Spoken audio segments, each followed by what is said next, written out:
Hey everybody, and welcome to part 2.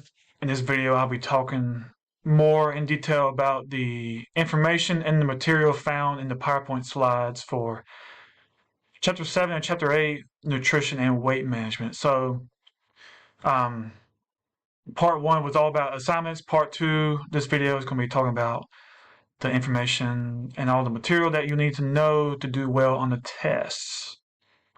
So I'll go over the main topics. There's some stuff that um, I won't touch base on in more detail, just for because I don't want this to be a long video. I know if it were me, I wouldn't want to watch a video too lengthy, but I'm gonna try to make this as quick as possible. So yeah, so let's get into it. So the PowerPoint slides are divided into the first half is nutrition, the chapter 7 nutrition, and then the last half is on chapter 8 weight management. So let's get started. Speaking of nutrition, you have to know the definition according to the book. What is nutrition? The science of the action of food, beverages, and their components in biological systems. And we need food, we need beverages, water, of course, to stay alive. So, yeah,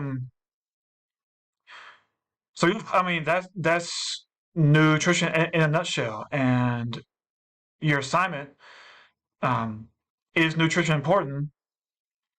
That touches base on this definition. Do you feel as though what you consume is important? Does it matter what you consume? And do you worry about what you consume on a day-to-day basis? So yeah, that's nutrition. And the next definition is a nutrient compound that provides a needed function in the body. And those different nutrients are split into two categories, two groups. Macronutrients. Y'all might have heard of people focusing on their macros in their diet. That's what they're referring to. The carbohydrates, fats, proteins, and yes, water is considered a macronutrient because it's needed in larger amounts. So think of macro, think of large macro compared to the micro, which is the smaller amount. So the micronutrients are vitamins and minerals, and those are still important for certain bodily functions and certain processes to occur. But you don't need them as large quantities. They're usually measured in milligrams or even micrograms. The macronutrients are measured usually in grams. So yeah, just make sure y'all know the difference between what are the macronutrients and the micronutrients. Okay, that will definitely be on your test, as well as the difference between, or what is nutrition and what is a nutrient. And y'all might have heard of this before, but we're getting into the amount of calories that are in each of the macronutrients. So the macronutrients yield a certain amount of calories. Carbohydrates, fats, and proteins yield a certain amount of calories. Carbohydrates and proteins yield 4 calories per gram of that nutrient. And fats yield 9 calories per gram, more than double that. That's why if you use ranch dressing on a salad, you'll notice it has a lot of calories in it because it has a lot of fat in it. And if there's 10 grams of fat, then 90 calories are in those 10 grams just from fats. So that's why you have to be careful with the amount of fats you consume. And there are healthier fats, which we will talk about here in a little bit. But yeah, just make sure you know the amount of calories per nutrient. Water obviously does not yield any calories, but carbohydrates and proteins yield 4 calories per gram. fats yield 9 calories per gram.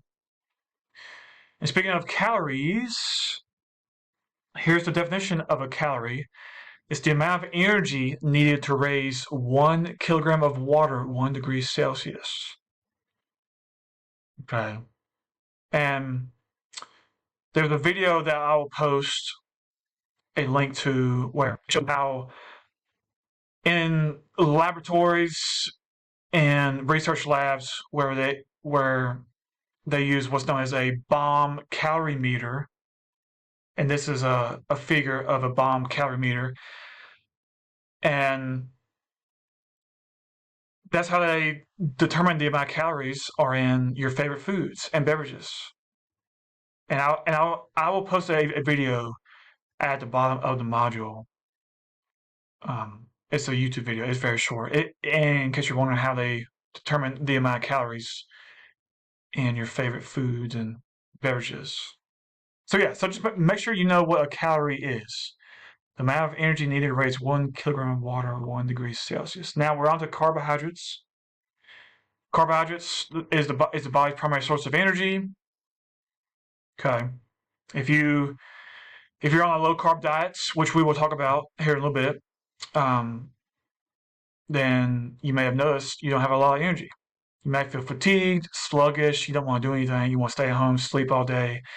It's because you're not getting those carbohydrates.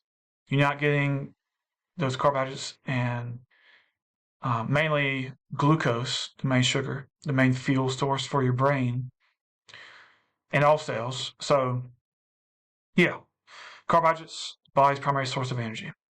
That's the main definition of the carbohydrate. Fiber is the indigestible form of carbohydrates. Okay, and most Americans do not obtain enough fiber in their diet. There's 3 different types of fiber.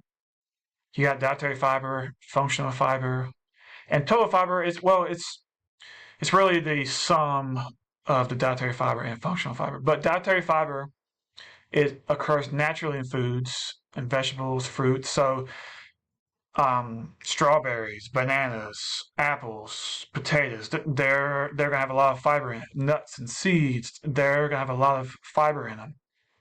Dietary fiber.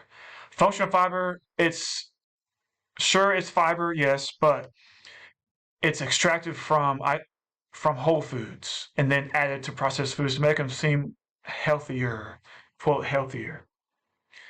Okay, so make sure you know that difference between dietary fiber and functional fiber, which one occurs naturally in foods, and which one is processed. Proteins, they serve as the building block for all components of nearly all cells. They're critical for growth and repair. That's why if you're trying to build muscle and you're trying to build muscle and you're following a strict eating regimen, a strict diet, you need to incorporate plenty of protein in your diet, because without enough protein, you can't regrow your muscles. Because when you strength train, you're making those little itty bitty microscopic tears in your muscle fibers, and throughout days and weeks, if you consume enough protein and you're doing the right exercises, then over time it gets a little bit bigger, and then you activate hypertrophy, which y'all have learned from the last unit. Amino acids, there are 11 non-essential and there's 9 essential amino acids. The 11 non-essential, they're called non-essential because your body already produces them. You don't need them from your diet. Whereas the 9 essential, your body cannot produce them, which means you have to obtain them from your diet. Mainly protein sources. Excuse me. A complete protein source has all those 9 essential amino acids. So red meats, poultry, chicken, turkey, fish, eggs, milk products, dairy products. It's going to have those are complete protein sources. Incomplete protein sources, sure they might have a good source of protein, but they're not they are an incomplete protein source because they're missing at least one of those 9 essential amino acids. So make sure y'all know that, and make sure y'all know how many are non-essential and how many are essential amino acids. Fats, they protect and cushion your organs. There's a layer of fat that surrounds your organs that's there to help protect it if any kind of trauma happens. Um, insulate the body. The more body fat you have on your being, and you're out in the cold, the warmer you will be because it helps insulate the body. It serves as a long-term energy source. It has much calories per gram. If you recall, there's 9 calories per gram of fats. The different types of fats you got: saturated, unsaturated, trans. Saturated fats, they're found mainly in animal products. So anything from an animal gonna have saturated fats in it. Eggs, meats, butter, dairy products. It's gonna have saturated fats in it, which is not the worst for you, but it's not the best. The best for you, the healthiest, is unsaturated fats, found primarily in plant-based products, vegetable oils, olive oil, nuts and seeds, as well as fish. Fish has a good amount of it will have some saturated fats, but it also has some unsaturated fats too. The worst kind is trans fats. It's found in a lot of desserts, cakes, fried foods. Unfortunately, the stuff that tastes good has the worst type of fat. So saturated fats, it's kind of in between. It's not the worst, it's not the best. You want to watch the amount of saturated fats you consume. Unsaturated fats are the healthiest, and then you got trans fats, which are the most unhealthiest, the ones you should stay away from. Cholesterol, so you got bad LDL cholesterol. LDL, if you consume enough LDL cholesterol, then if you notice on that figure on the right, it builds up in your bloodstream, in your arteries, your blood vessels, and over time it causes blockage, which can lead to atherosclerosis, which is a hard word to say, but basically it can cause a blood clot. It can limit the amount of blood flow. It can even cause a heart attack, and it can lead to cardiovascular disease, which, if y'all recall back to chapter 1, is a leading cause of death. Heart disease is a leading cause of death. So you want to consume more HDL cholesterol from healthier foods, and hopefully nothing fried, because fried food's going to have more LDL cholesterol. HDL cholesterol is the good cholesterol. It helps get rid of the LDL cholesterol. All right, I'm gonna go ahead and say this, that I'll make 2 videos for this PowerPoint slides, because I'm gonna do one for nutrition and one for weight management.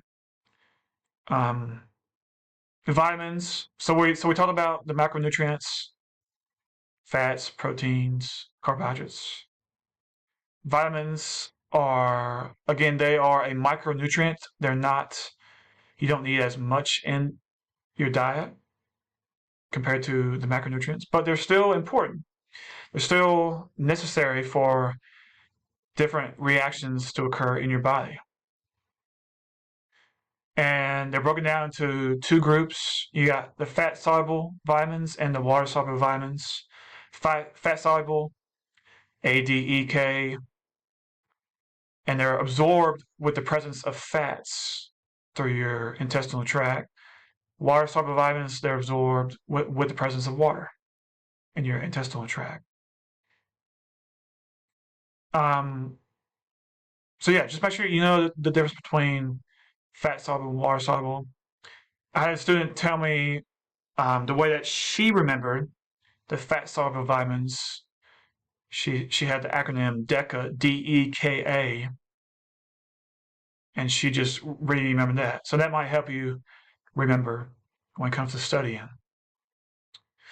Antioxidants are substances that can prevent or slow damage to cells caused by free radicals. So free radicals, they are basically oxygen cells, and that they are released normally through your metabolism. They're released via pollution, smoking, all kinds of things. But the antioxidants, they help prevent damage caused by free radicals.